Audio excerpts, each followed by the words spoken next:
Hi friends.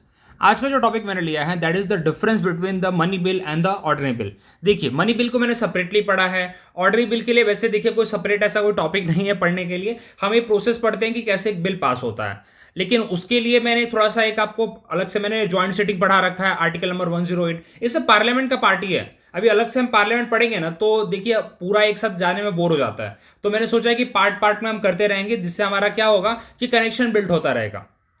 ठीक है, अगर जिससे हम लोग यहाँ पे अगर एक ही साथ पार्लियामेंट को लूँ ना पूरा वन गो में, तो बोरिंग टाइप चला जाता है। मेरे को ऐसा मेरा पर्सनल ओपिनियन है। इसलिए यहाँ पे मैंने ये सोचा है कि सेगमेंट में पढ़ेंगे। तो आज का सेगमेंट है money bill versus ordinary bill. अब देखिए मनी बिल कौन से आर्टिकल में आता है, आर्टिकल नंबर 110।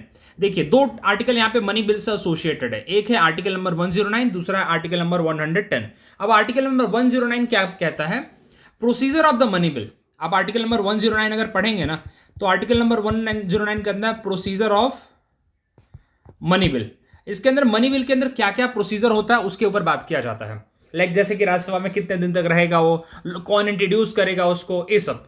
और आर्टिकल नंबर 110 में क्या बात की जाती है, definition of the money bill, और साथ ही साथ इसको सर्टिफाई कौन करता है। तो आर्टिकल नंबर 110 क्लॉज 3 में स्पीकर इसको सर्टिफाई करता है। और स्पीकर का जो सर्टिफिकेशन होता है for the money bill that is full and final, that is not questionable in any court of law. Okay. और साथ ही साथ इसमें एक और इंपॉर्टेंट बात है कि राज्यसभा, सॉरी, हाँ, इसके ऊपर हम क्या क्या चीजें रखते हैं। चलिए अभी डेफिनेशन में बात कर लेता हूं मैं कि क्या क्या चीजें होती हैं यहाँ पे।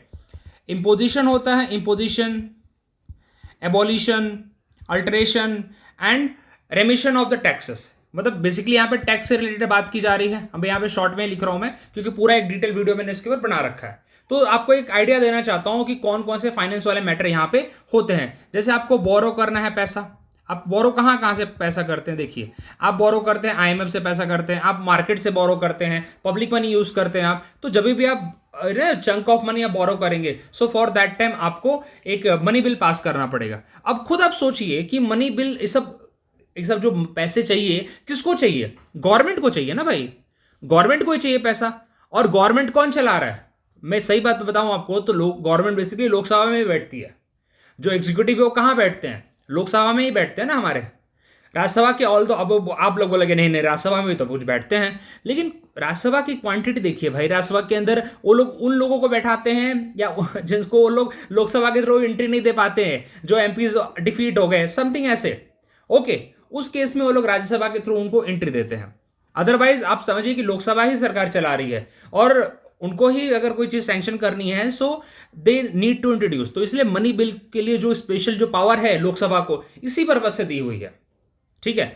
अदरवाइज बाकी जो बिल है जैसे ऑर्डिनरी बिल है, उस केस में दोनों को इक्वल पावर है, राज्यसभा को भी इक्वल पावर है, लोकसभा को इक्वल पावर है यहाँ पे। चलिए थोड़ा इसके बारे में डिस्कस कर लेते हैं, फिर दोनों का डिफरेंस भी देख लेंगे। ओके, और क्या क्या चीजें यहाँ पे आती है। From the consolidated fund of India से अगर आपको पैसे निकालने हैं तो अब आपको विड्रॉ करना है, आपको कंटेंजेंसी फंड ऑफ इंडिया से पैसे विड्रॉ करना है तो as a money bill treat किया जाएगा। ठीक है। अगर आपको कंसोलिडेटेड फंड ऑफ इंडिया से अप्रोप्रिएट करना है मनी या चार्ज करना है, ये सब चीजें किसके अंदर आएंगी, ये सब चीजें आएंगी मनी बिल के अंदर। या फिर आपको पब्लिक अकाउंट ऑफ इंडिया से अगर पैसे आपको निकालने हैं, ठीक है, तो ये सब चीजें आपकी उसमें आएंगी। समझे आप। तो समझिए एक तरह से पूरा पैसे वाला मैटर यहां पे आ जाता है। तो मेरे हिसाब से मैंने शॉर्ट में कोशिश की आपको समझाने की। अब कौन कौन सी चीजें इसके अंदर नहीं आती, चलो जैसे फाइन हो गया। ये फाइन किसके अंदर आएगा भाई, यार फाइन गवर्नमेंट के, जैसे अब देखते हैं अभी आपको, चलो एग्जांपल देता हूं मैं। आधार कार्ड के लिए अपना कार्ड वाला अगर आप अप्लाई करना चाहेंगे कि अगर आपको आधार कार्ड का चाहिए एक हार्ड कॉपी नहीं आता है जो छोटा सा होता है आपको, तो उसके लिए 150-200 जो भी लगता है, आपको लगता है कि उसका पैसा अगर वो 200-300 कर दें या उसका चार्ज बढ़ा दें, उसको एज अ बिल पास करेंगे आप लोग। वो छोटा मोटा पैसा है यार, समझे आप। या फिर छोटे मोटे कोई जैसे लोकल बॉडी कोई अपना टैक्स लगाती है, जैसे एंटरटेनमेंट टैक्स होता है। एंटरटेनमेंट टैक्स सेंट्रल गवर्नमेंट या फिर स्टेट गवर्नमेंट नहीं लगाती है। जो एंटरटेनमेंट टैक्स होता है वो लगाया जाता है बाय द लोकल गवर्नमेंट, जो अपनी म्यूनसिपैलिटी और मतलब जो एरिया वाली गवर्नमेंट होती है उस पर्टिकुलर स्पेशल म्यूनिसिपल कॉर्पोरेशन वो लगाती है वहां पे। तो उसके ऊपर उसके लिए यहाँ पे ये नहीं लगाया जाता, मनी बिल की तरह पास नहीं किया जाता उस चीज को। तो that is not the part of the money bill. जैसे आप लोग लाइसेंस के लिए जा रहे हैं, जैसे पासपोर्ट के लिए आप फी पे कर रहे हैं, वो सब इसका पार्ट थोड़ी माना जाएगा। वो बहुत चिंदे चिंदे पैसा है यार, समझे आप। तो ये सब इसका पार्ट नहीं है, मनी बिल का पार्ट नहीं है। ठीक है। लेकिन जो चीज़ें मैंने डिस्कस की वो सारा पार्ट है मनी बिल का। इतना आपको समझ में आएगा। और मनी बिल के लिए क्यों लोकसभा को ज़्यादा पावर दी गई है, बिकॉज आप खुद समझते हैं लोग सरकार चलाने के लिए वह सरकार कहाँ से चल रही है, लोकसभा से तो चल रही है। हम लोग जो जिन लोगों को चूज करते हैं वो कहाँ जाके बैठते हैं, लोकसभा में तो बैठते हैं, राज्यसभा में थोड़ी बैठते हैं लोग डायरेक्टली जाके। तो मेरे आपके हमारे जो डायरेक्ट रिप्रेजेंटेटिव हैं they are sitting in the Lok Sabha.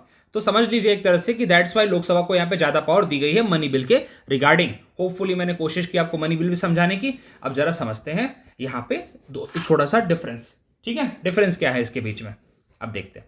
देखिए मनी बिल भाई पैसे से रिलेटेड बात करता है। अब पैसे के अलावा बाकी सब चीजें किस में आएंगी, ऑर्डरी बिल के अंदर आएंगी। कौन सा आर्टिकल होता है, देखो यार आर्टिकल नंबर 107 होता है वैसे तो, और आर्टिकल नंबर 108 डील करता है ज्वाइंट सेटिंग के लिए। ज्वाइंट सेटिंग तब होता है, चलिए वो बता दूंगा अभी, थोड़ा सा डिफरेंस के अंदर आ जाते हैं। कहां इंट्रोड्यूस होगा मनी बिल, आपको जैसे मैंने बताया लोकसभा के अंदर, ओनली लोकसभा के अंदर होगा। राज्यसभा के अंदर होगा क्या, नहीं भैया राज्यसभा के अंदर नहीं होगा। ओके, और किसके रिकमेंडेशन पे होगा, प्रेसिडेंट के रिकमेंडेशन पे होगा। ये बहुत जरूरी है। क्या ऑर्डरी बिल के लिए प्रेसिडेंट की रिकमेंडेशन जरूरी है, कोई जरूरत नहीं है ऑर्डरी बिल के लिए। वो राज्यसभा में भी हो सकता है, लोकसभा में भी हो सकता है। तो देखिए जब ऑर्डरी बिल की बात आएगी तो राज्यसभा और लोकसभा की इक्वल पावर होती है, लेकिन जब मनी बिल की बात आती है तो यहां पे लोकसभा की थोड़ी सी ज्यादा पावर है, थोड़ी क्या पूरी पावर उनकी है।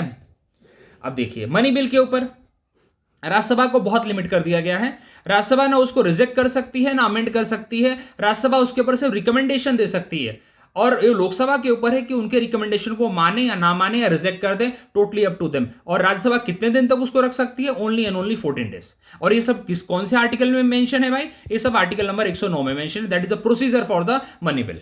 ओके, आप चेक कर सकते हैं जाके हमारा इंडियन कॉन्स्टिट्यूशन का बेयर आर्टिकल नंबर 109, आपको पूरा का पूरा डिटेल मिल जाएगा। चलिए, आपको भरोसा मेरे पे नहीं है तो अब देखिए Rajya Sabha has the power to reject. अभी ऑर्डनरी बिल की बात करता हूं, राज्यसभा को इक्वल पावर है तो राज्यसभा उसको डिले भी कर सकती है। कितने मैक्सिमम कितने टाइम के लिए डिले करेगी, देखिए नो टाइम लिमिट तो नहीं होता कुछ यहाँ पे। मैक्सिमम अगर मैं बात करूं तो मैक्सिमम 6 महीने तक उसको डिले कर सकते हैं। अब 6 महीना क्यों बोल रहा हूं मैं, देखिए अगर 6 महीने के तक आप उसको डिले करोगे ना तो हमारे यहाँ पे एक नया क्लॉज आ जाता है जिसको हम क्या बोलते हैं, जिसको हम बोलते हैं ज्वाइंट सिटिंग। भैया ज्वाइंट सिटिंग बुला देंगे हम।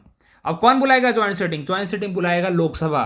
अब ज्वाइंट सेटिंग का थोड़ा सा पार्ट माफ करिए, थोड़ा सा पार्ट आपको समझाना चाहूंगा ज्वाइंट सेटिंग का क्या है।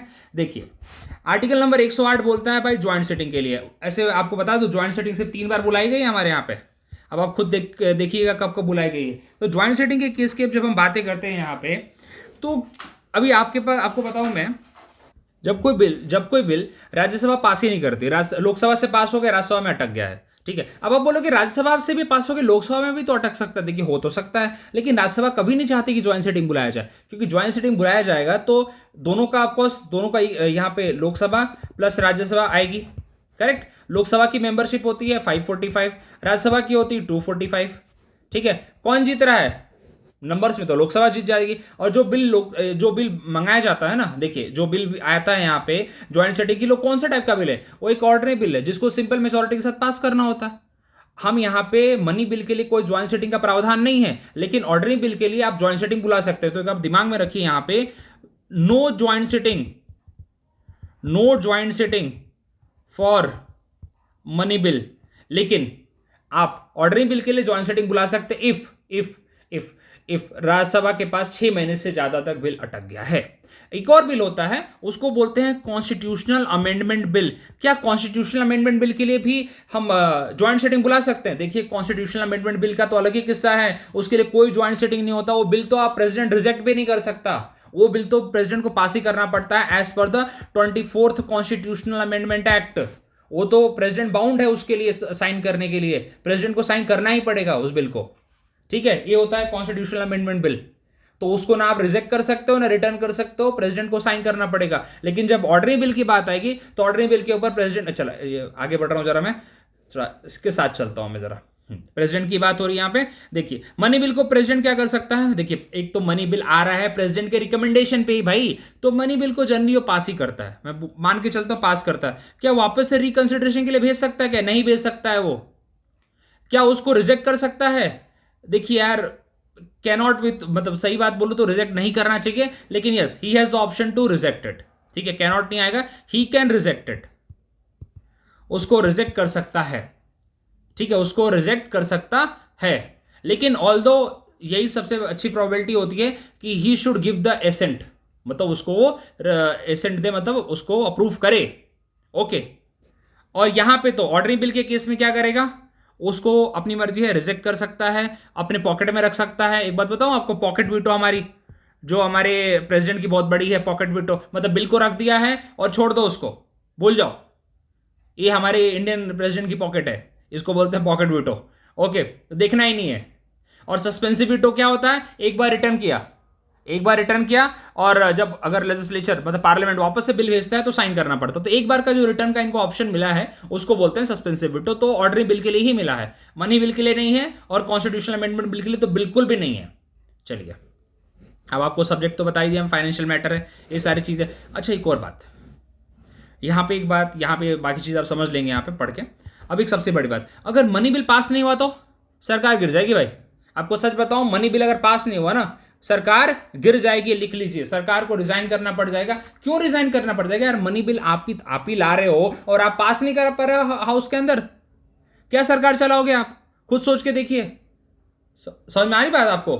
मनी बिल आप खुद समझ के देखिए कि गवर्नमेंट की पॉलिसी के लिए कोई ना कोई आपके पास फंड चाहिए आपको, और you are like passing through the parliament, आपको इतना पैसा विड्रॉ करना है और you are not able to pass it that bill, तो ऑफकोर्स सरकार गिरेगी। ऑर्डरिंग बिल के केस में देखिए, ऑर्डरिंग बिल के केस में भी है, आप समझ में देखिए यार, मैं सरकार में हूं और मैं एक बिल नहीं पास करा पा रहा हूं, लेकिन ऑर्डरिंग बिल के केस में अगर सरकार ने इंट्रोड्यूस किया, सरकार मतलब किसी मिनिस्टर ने इंट्रोड्यूस किया है, तब अगर पास नहीं हो पाया तो सरकार तो गिरेगी। लेकिन प्राइवेट मेंबर अगर बिल है, मतलब अपार्ट फ्रॉम द मिनिस्टर किसी और ने इंट्रोड्यूस किया, तो उसका कोई लेन देन नहीं है, वो बिल पास हो या ना हो कोई फर्क नहीं पड़ता है। लेकिन अगर किसी मिनिस्टर ने इंट्रोड्यूस किया है एक ऑर्डरिंग बिल, तो जाके तो अगर सरकार उसको पास, तो अगर गवर्नमेंट उसको पास नहीं कर पाती है तो सरकार गिर जाएगी। तो दोनों के केस में सरकार गिरने का डर है, क्या सरकार गिर जाएगी। लेकिन यहाँ पे एक चांस है कि वो प्राइवेट मेंबर ने इंट्रोड्यूस किया, प्राइवेट मेंबर मतलब अपोजिशन की तरफ से अगर इंट्रोड्यूस है तो उसका कोई लेन देन नहीं है। तो ये बात आपको दिमाग में रखनी है कि क्या ऑर्डरिंग बिल अगर पास नहीं होता है तो सरकार गिर जाएगी। तो डिपेंड करता है किसने इंट्रोड्यूस किया है, प्राइवेट मेंबर ने या मिनिस्टर ने। प्राइवेट मेंबर मतलब अपोजिशन, एक तरह से समझ सकते हैं आप, फॉर द क्लियर अंडरस्टैंडिंग। तो ये हमने कोशिश किया एक अंडरस्टैंडिंग डेवलप करने का कि मनी बिल क्या होता है और ऑर्डरिंग बिल क्या होता है। ज्वाइंट सेटिंग के बारे में थोड़ा सा देखा। अब आप फाइंड करिएगा कि ज्वाइंट सेटिंग में कौन, मतलब कितनी बार बुलाया गया है ज्वाइंट सेटिंग। आपको बताता हूँ, एक बुलाया गया 1960 में, दूसरा बुलाया गया 1977 में, तीसरा बुलाया गया 2002 में। 3 बार बुलाया गया है। अब आप देखिए कौन कौन से हैं, या बता दूं मैं आपको? चलिए बता देता हूँ मैं आपको, कहाँ लिखूँ, यहाँ लिख देता हूँ मैं। 3 बार बुलाया गया है ज्वाइंट सेटिंग। पहला है डाउरी प्रोहिबिशन, स्पेलिंग देख लीजिएगा, डाउरी प्रोहिबिशन बिल 1960 में। दूसरा यहाँ पे है banking services commission and repeal, commission repeal है 1977-78। और तीसरा है 2002 में लाया गया था अपना prevention of terrorism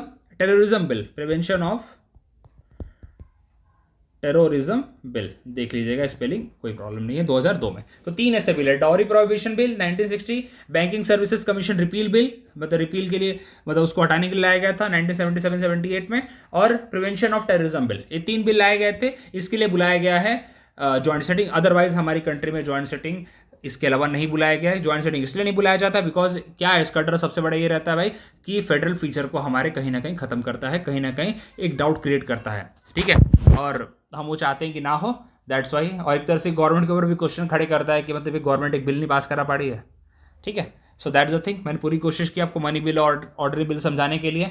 thank you very much, मिलते हैं अगले वीडियो में। ऐसे ही कुछ शॉर्ट ना चीज़ें भी लाता रहूँगा जिससे हम ना चीज़ों को कनेक्ट करें और ना हमारा मन बना रहे, पढ़ाई में लगा रहे। चलिए मिलते हैं।